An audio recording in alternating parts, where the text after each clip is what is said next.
Should you mine or should you buy? That's the question everyone's always asking. From peak prices down into the deep, dark, cold crypto winter. This question pops up all the time, so I thought I'd answer it. Welcome to Whiteboard Crypto, the #1 YouTube channel for crypto education, and here we explain topics of the cryptocurrency world using analogies, stories, and examples so that anyone can easily understand them. In this video, we're going to be explaining the pros and cons of buying crypto versus mining crypto. Then we're going to take a deep look into the actual math behind both of these decisions to see which one is more profitable. I'll be using a spreadsheet that I created in the second half of the video, and if you want it for free, you can go to whiteboardcrypto.com, where you can also find our DeFi for Beginners guide. Let's dig in. In this first half of the video, I'm going to be going over the pros and the cons of mining versus buying. But after this section, I'm going to be explaining the math behind if you should buy or mine, depending on how you think the price will perform in the long run and how long you plan to mine. Let's dig into the good things about mining. First off, when you buy a miner,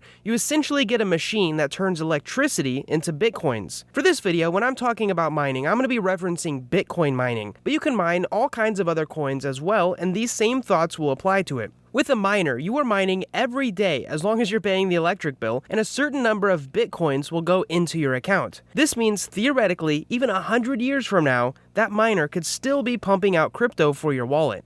Another good thing about mining is that you are actually contributing to the safety of the network. In fact, you're literally being paid to help secure the network and process transactions on the network. If you like that specific network and you want to see other people using it, it's a very good thing that you simply won't get if you just buy Bitcoin. One great thing about mining that many people don't think about is, sure, you have the upfront cost of a miner, but when you want to get out of the mining business, you can also sell that miner. And if you're in a bull run, you might be even able to sell the miner for more than you bought it, because miner prices somewhat correlate to the crypto prices. Lastly, we have one of the best things about mining crypto. The coins that you mine are completely clean. That is, they don't have a transaction history behind them. And you don't have to worry about if you're dealing with sanctioned coins. Mined coins always have a clean transaction history. Now, let's go on to the bad side of mining. The first one is obvious, is that you'll have a monthly electricity bill, and it likely won't be too cheap. If you're running multiple miners, it'll be quite a bit. However, if you're mining profitably, you should be able to sell some of the mined Bitcoin to cover your costs.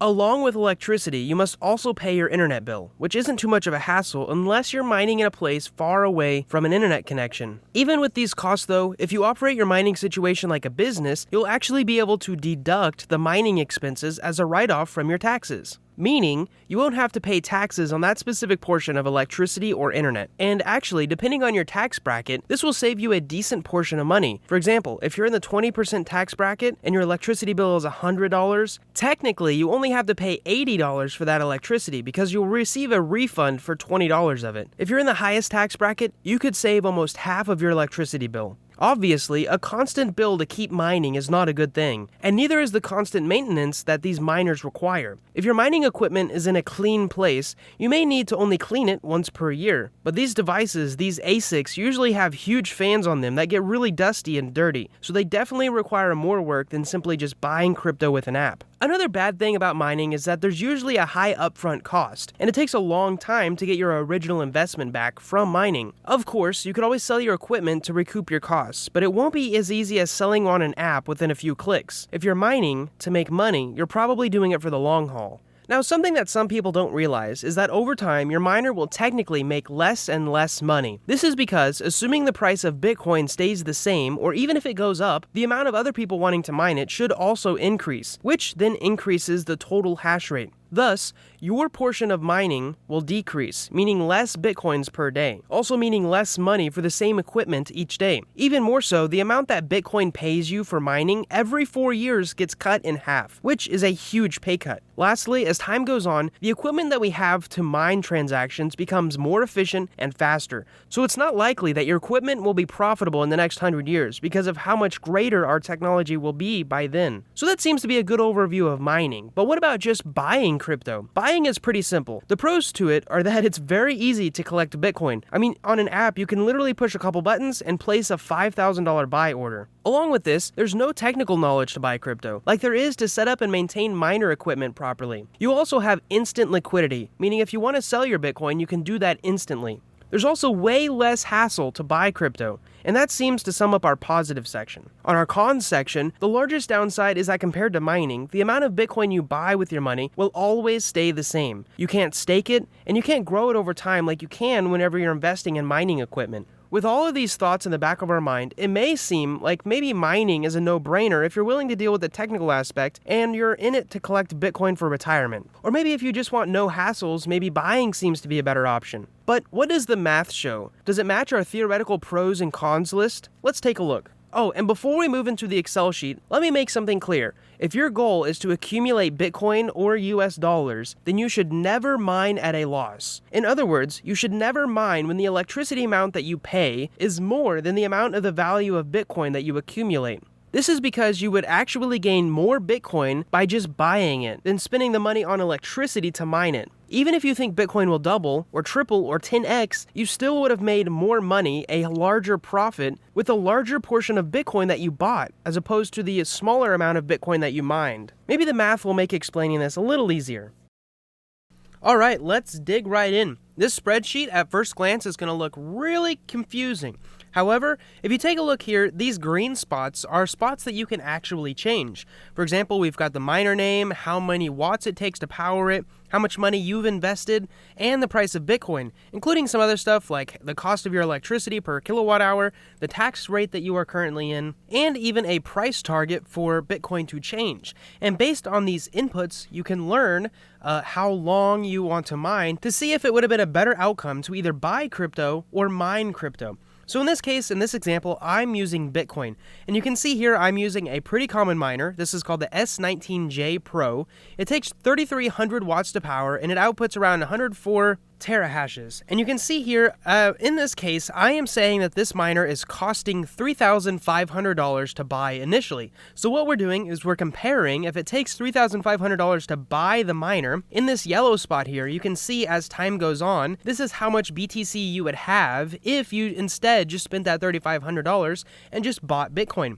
If you did buy Bitcoin whenever you invested and the price was $19,000, you can see you would have $3,500 of Bitcoin and you would have 0.184 BTC. Now, as time goes on, this does not change because you simply bought Bitcoin. The amount of Bitcoin that you have does not increase if you just buy it. It only increases if you're mining it. So this right here, this allows us to compare to the mining side to see if we would have been better just buying Bitcoin and holding it. Now, you can see down here with current calculations, you can also see how much crypto per day you're able to mine with this specific miner, how much money it costs per day to spend on electricity, the value of crypto that you are earning in dollar amounts, and then also the profit you're making. You can see in this specific case, we're actually losing $3 per day by mining this. So with our current inputs here, you can see we're mining about 0.011 Bitcoin per month. And that is roughly at the price of $19,000. That is around $209 per month of income. However, it's costing us $308 to provide the electricity for the miner. Now what this means is you can either take $308 and buy $209 of Bitcoin, or you could take $308 and buy $308 worth of Bitcoin. So in this case, it is not profitable. Even in the long term, you can see here we're just losing money as time goes on. As the years go on, we're just continuing to lose money if we just simply mine. These last two columns here, these are the most important. This is how much money you would earn mining compared to if you just bought crypto. So in this case, in the first month, if you lost $100 compared to if you still had $3,500 of Bitcoin, you can see it would be better for you simply to buy Bitcoin. Now, this isn't counting into the fact that technically you could sell your miner. We're only calculating the profits. So let's go in and change some of these numbers. You can see all the way down here to May of 2028, you still would have been better to buy crypto with the current conditions compared to mining it. In fact, there's a $15,000 difference between holding Bitcoin and mining Bitcoin. And that's because you would have earned $9,000 of Bitcoin, but you would have been spending 20 grand in 6 years to pay the electricity bill to mine that Bitcoin. So let's go up here and change some numbers. The first thing I'm going to say is maybe I have a competitive edge. Maybe I'm able to get electricity far cheaper. So let's go from 13 cents per kilowatt hour down to 0.02 per kilowatt hour, which is a really cheap rate. You can see we are still better to buy up until around November of 2024, which is a few years away.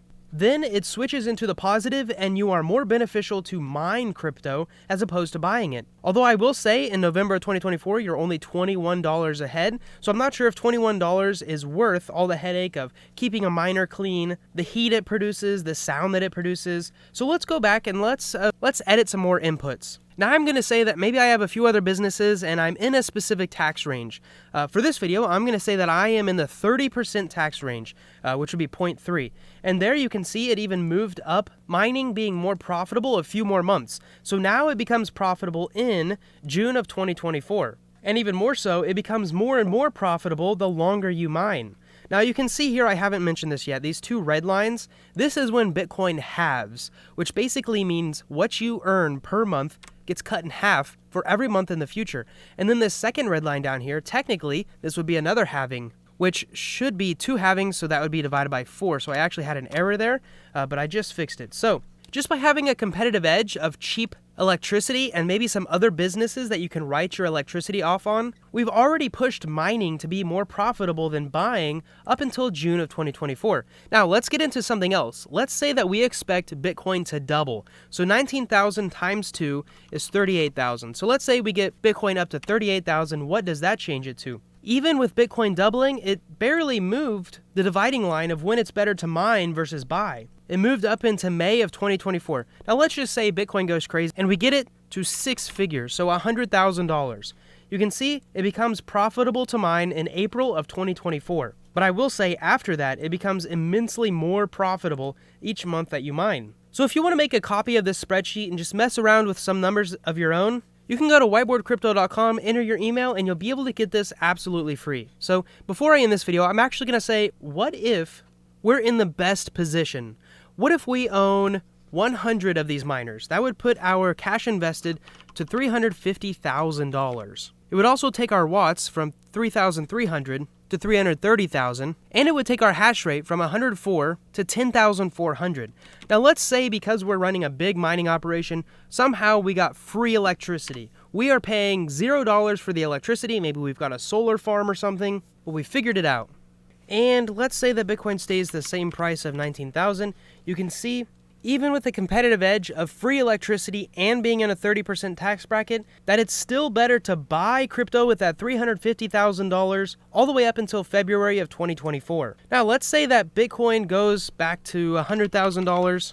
You can see this person who set up this miner is making a lot of money. They're making $110,000 per month. Now, even if it takes 3 years for Bitcoin to get there, that doesn't actually mean they're making $110,000 a month. It's just the Bitcoin that they mined in month 1 would have been worth $110,000 at the current price. So even with these amazing competitive advantages of 100 miners, free electricity, and a tax deduction of 30%, including the price of Bitcoin going to $100,000, it is still better to buy Bitcoin up until March of 2024. So the conclusion of this is that if you're wanting to get into mining crypto, you need to be in it for the long haul. Now, there is a very important thing that I did not add into this video, and this does not calculate an increase in hash rate over time. So as time goes on, there's going to be more and more people that join the mining pool. In other words, there's going to be more and more competitors, and the technology of whatever you bought is slowly going to degrade. In other words, there's going to be better and better technology out there for cheaper and cheaper prices. I might create another page here that calculates that, but I'll have to see enough people wanting that by entering their email below and signing up for this spreadsheet. Hopefully you found this video helpful, hopefully you've learned something, and most of all, I hope to see you in the next video.